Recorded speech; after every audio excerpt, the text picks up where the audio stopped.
Diana was born in the British territory of Bermuda, where her father's family, the Dills, had lived since the 1600s. Michael knew a great deal about this part of his ancestry, which includes prominent lawyers and merchants, as well as slave owners.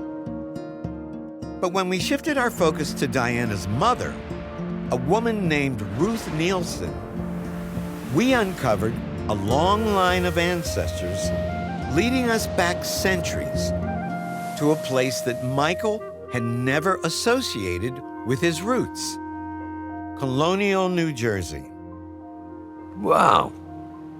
What's it like to be able to name your ancestors in a continuous paper trail back before the creation of the United States on a line about which you knew nothing?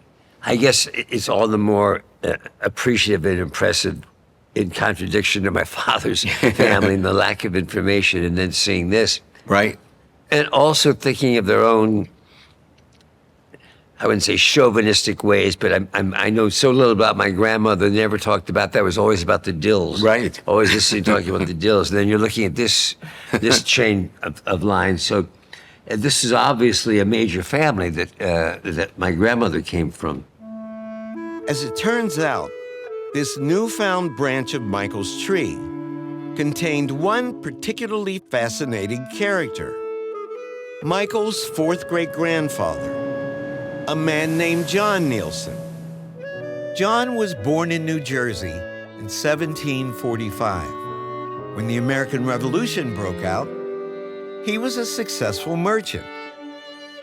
Many men in his position remained loyal to the British crown, fearing that they might lose their fortunes and even their lives if they sided with the Patriots. But John had an independent mind. You know who that statue's of? Oh, Colonel John Neelsen. That's my great-great-great-great-grandfather. That is a statue of your ancestor in downtown New Brunswick, New Jersey. Have you ever seen that? No. I never knew what to look for. On July 9th, 1776, John stood on a table in front of a tavern in New Brunswick and read the Declaration of Independence out loud. Ah, I love him already. God bless him. When John raised his voice, the Declaration of Independence was only 5 days old. In fact, his was just the third official reading of the document in public. And that wasn't all that John did for the revolution. Within weeks, he was appointed colonel of a battalion of a New Jersey militia. And in February of 1777, he set off to raid a British stronghold outside of New Brunswick. John's soldiers were poorly equipped and were forced to attack uphill in the dead of winter. Luckily, their leader had a plan. We took up our line of march in the evening about sundown and proceeded with a steady march without being discovered, although there was snow on the ground and frosty night, until we were in the midst of the British quarters of Bennett's Island and succeeded by completely surprising and capturing the whole of the party, and returned in safety to our quarters near Cranberry, having lost but 1 or 2 men. Whoa. Wow. So, what's it like to read that, to think of your ancestor fighting at night in February? Snow on the ground? It's given me just a tremendous appetite to learn out more and more.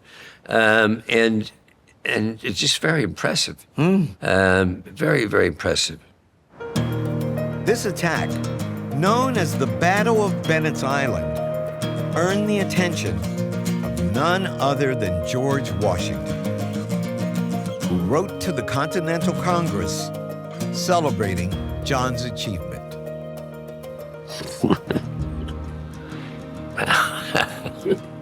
This is incredible. This is really incredible. That is George Washington praising your ancestor. How does that make you feel?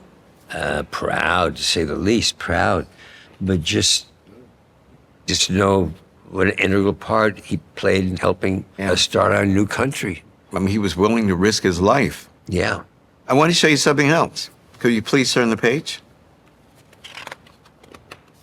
Michael, this is a letter to your fourth great grandfather, dated June 26, 1778. So almost a year and a half after the letter we just showed you. Would you please read that transcribed section? To Colonel John Neelsen. I have received your favor and thank you for the intelligence contained in it. Various and uncertain information relative to the enemy's movements has made it difficult to determine the part to be taken by this army. I shall rely upon you to advise me constantly of their situation. I am, sir, your most obedient servant, George Washington. Whoa, my. After his attack on Bennett's Island, your ancestor began providing military intelligence directly to General George Washington. Right. And that is an actual letter that Washington wrote to him. So he knew him. What's it like to see that? It's hard to articulate it. It just, obviously brings to life the history at that particular time. But to think that he's your direct descendant of somebody of that heroic proportion is cool. It's very Very cool. cool.